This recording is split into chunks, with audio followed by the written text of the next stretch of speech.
So the answer is we need to change 3 of these procedures.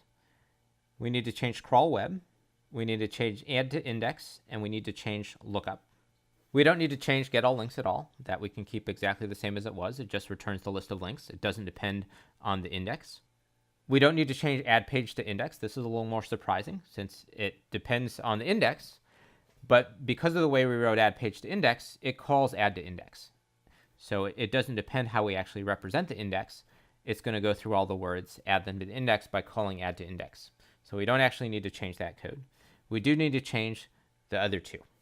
So let's start with crawl web and figure out what we need to do to change this to use a dictionary. And the change is actually going to be really small, right? The index is here. In the old version, we initialize index to a list, to the empty list.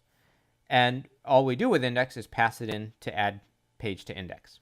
So to change that to use a dictionary, all we need to do is change the square brackets to be curly brackets. So now instead of starting with an empty list, we're going to start with an empty dictionary. So that's the only change we need to make to crawl web.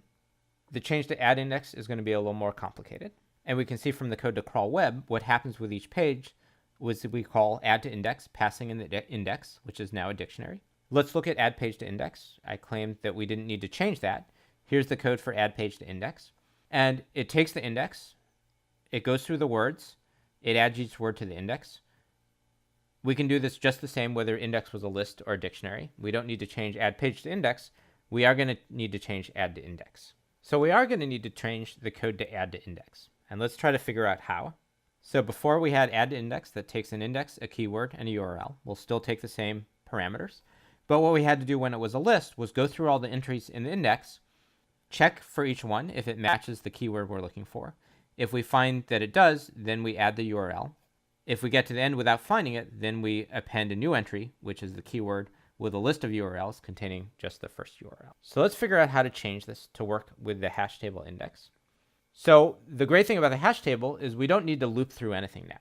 We know exactly where it is from the hash table. With the dictionary, the built-in in operation gives us that. So instead of looping, now we can check right away if the keyword is in the index. So what's going to happen if we found the keyword in the index, that means that we can look it up. This will look up in the dictionary the entry that corresponds to the index. That's going to be the list of URLs that we have. And so all we need to do now is append to that entry the new URL. If it's not in the index already, well, we need to do something different.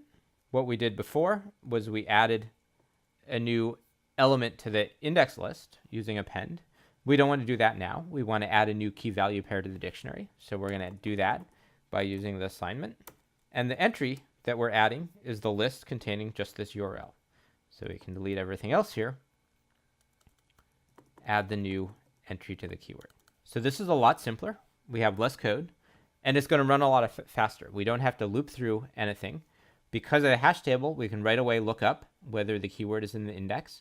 We can find if it is, what the value is by using the dictionary lookup, and we can append the new URL to the list of URLs associated with that keyword. If it's not found, we can create a new entry using the dictionary syntax like this that contains just that URL.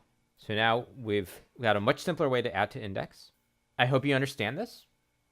If you do, you should be able to define lookup yourself.